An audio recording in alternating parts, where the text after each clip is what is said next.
It is the Taj Mahal, which is known as the symbol of love all over the world. This building, made of white marble, is the masterpiece of Mughal architecture. Around 4 million tourists visit this monument every year. Gifting the model Taj Mahal has become fashionable all over the world, but the emperor who had built Taj Mahal passed the last years of his life in deep pain. He passed away, but the beauty of the buildings and gardens he constructed still lives in India. We will show you the story of Mughal Emperor Shah Jahan in this video. On January 15, 1592, Mughal Prince Jahangir gave birth to a son. Then Akbar-e-Azam, the father of Prince Jahangir, ruled India. Akbar named Khurram his grandson. Khurram learned Persian from competent teachers and archery from this uncle Murad, and the gun-firing from Raja Suleiman. He also practiced sword fighting in Deccan. Emperor Akbar died when Khurram was 13. Jahangir became the emperor. Like other princes, Prince Khurram was too carefree and busy in his own life. Then Arjuman Banu Begum entered his life. She was the daughter of Asif Jah, the brother of Empress Nur Jahan. Khurram and Arjuman married in 1612. She was the same lady known as Mumtaz Mahal in history. Khurram was captivated by the love of his wife in the same manner as his father, Jahangir to Empress Nur Jahan. But Prince Khurram did not forget his royal responsibilities. In 1614, Emperor Jahangir sent him to conquer Mewar, commanding an army of 12,000. Khurram set up posts from place to place in Mewar and began to apprehend the men, women, and children. He also made back-to-back attacks in different parts of Mewar. The repeated attacks made Amar Singh surrender. He accepted the reign of Emperor Jahangir. Later, Khurram also crushed insurgencies in Deccan and Kangra. Pleased with the successes of his son, Jahangir awarded Khurram the title of Shah Jahan in 1617. The military successes generated the desire to become emperor in Shah Jahan. On the other hand, Empress Nur Jahan wanted to make Prince Shahryar, her son-in-law and brother of Shah Jahan, the Emperor of India. Shah Jahan suspected Jahangir would appoint Shahryar as his successor under Nur Jahan's influence, so he stood in revolt. He first attacked Dholpur. This area was the principality of Shahryar, which Shah Jahan took into possession by force. Emperor Jahangir became greatly annoyed by this act of Shah Jahan.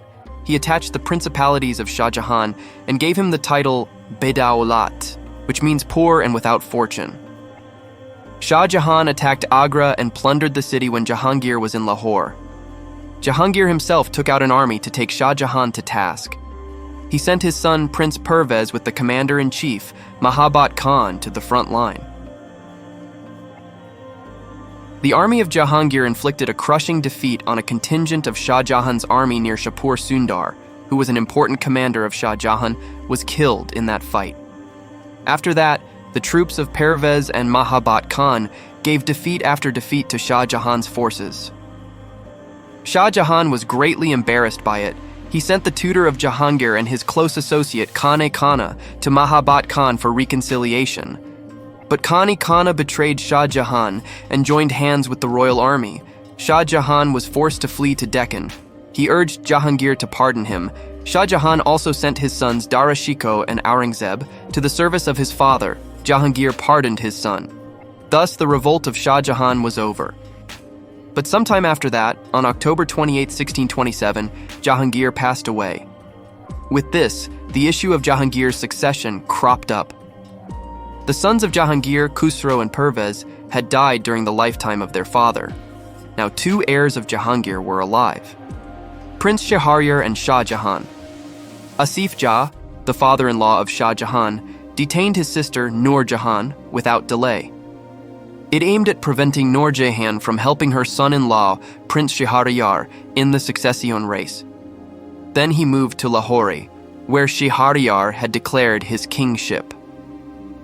Only 3 months after Shahryar had declared the kingship, Asif Jah reached Lahore with the army. A decisive battle took place between 2 armies near Lahore. The ministers of Shahryar had an underhanded deal with Asif Jah. Their treachery caused defeat for Shahryar. Shahryar was blinded and put in jail. Shah Jahan was still in Deccan, a long distance from Lahore.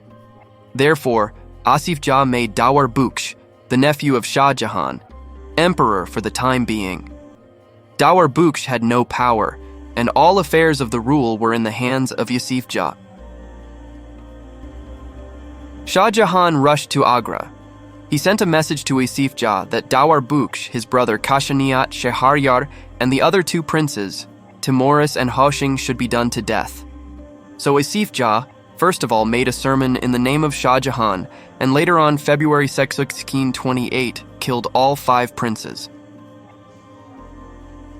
Days after this happened, on February 14, 1628, Shah Jahan was crowned emperor in Agra. He assumed the title of Abul Muzaffar Shahabuddin Muhammad Sahib-e-Kiran Isani. He fixed Rs 2 million annual stipend for his stepmother and widow of Jahangir, Nur Jahan, and ousted her from the royal court. We have shown you the biography of Nur Jahan.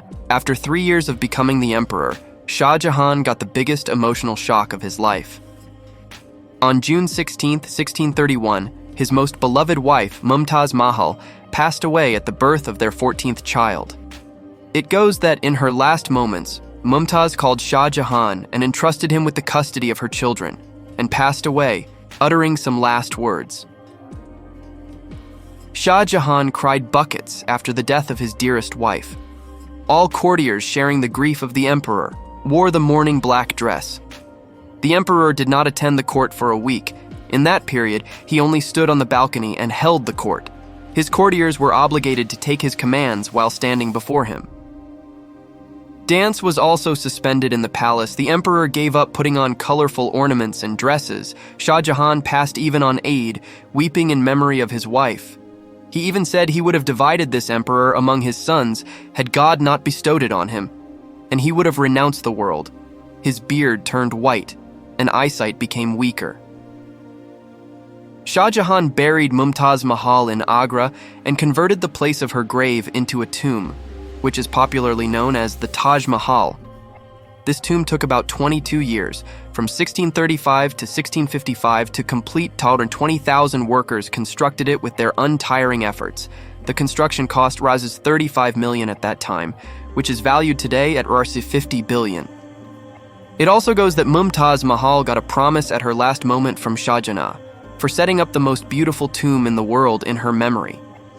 Taj Mahal, at present, is enlisted with UNESCO among the world's historic heritages.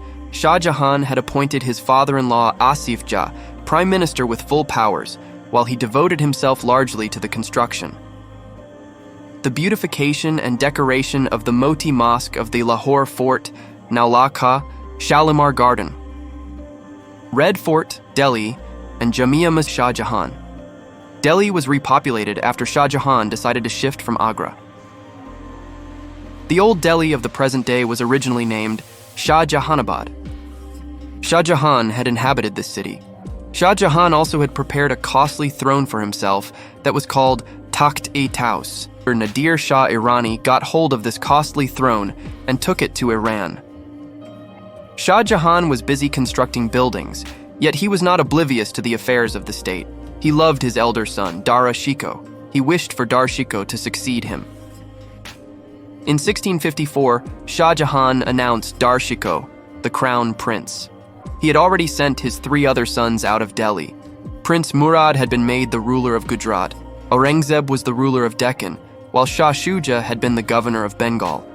Now only Dara Shikoh was in Delhi with his father, and no hurdle stayed in the way of his becoming the emperor. But there was a problem, and that was the religious ideas of Dara Shikoh, which were not in sync with the majority of Shah Jahan's courtiers. It was thought about by Dara Shikoh that, for him, all religions were actually one. He paid equal respect to Muslim Sufis, Hindu Stoics, and spiritual leaders of other faiths. His very thoughts turned the religious section of the royal court against him. This section began to contact Aurangzeb, who was a staunch religious person. On it, Aurangzeb quietly began to plan for capturing the power. Then he also got the opportunity to stand in revolt. In 1657, the emperor suddenly fell ill, so he became unable to hold the court. Aurangzeb blamed Dara Shikoh for keeping the illness of the father a secret from him. On the pretext of inquiring about the health of his father, Aurangzeb left Deccan with a large army. He wrote a letter to his brother Murad, telling him that he had no ambition for power and had only one aim in life, which was to visit the Kaaba, the house of God.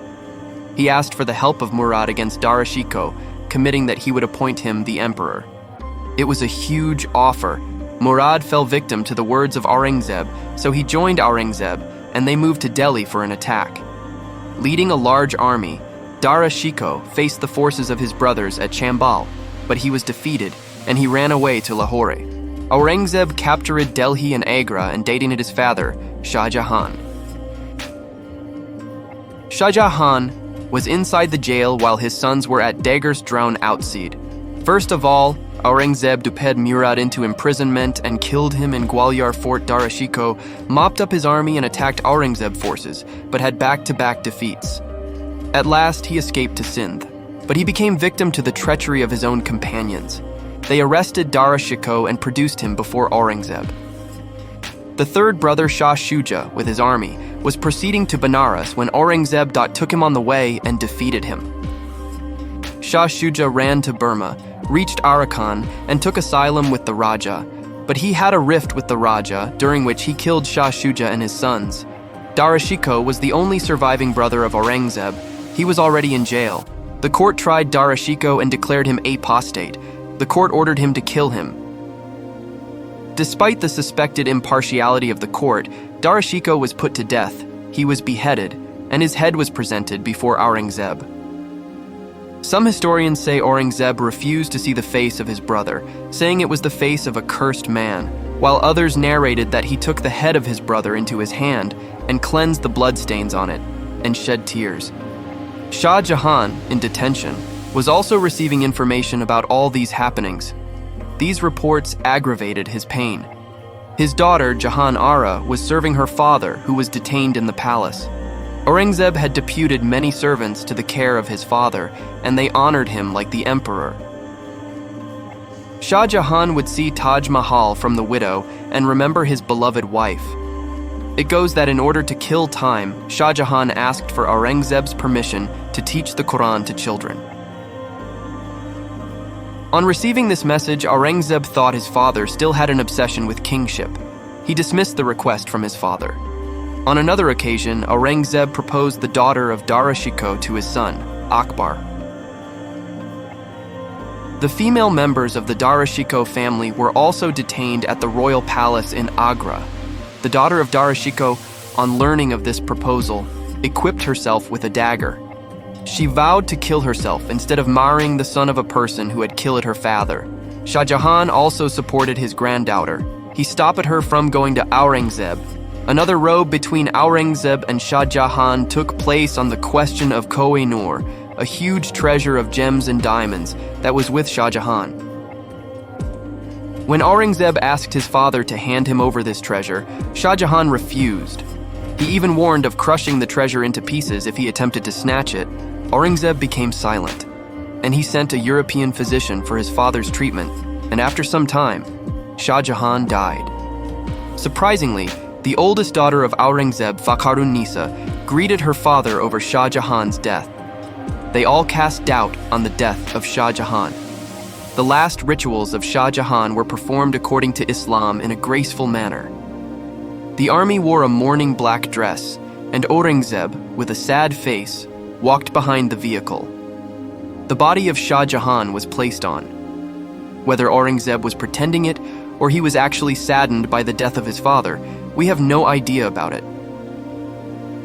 Shah Jahan died at 74, and he had left the rule 7 years ago.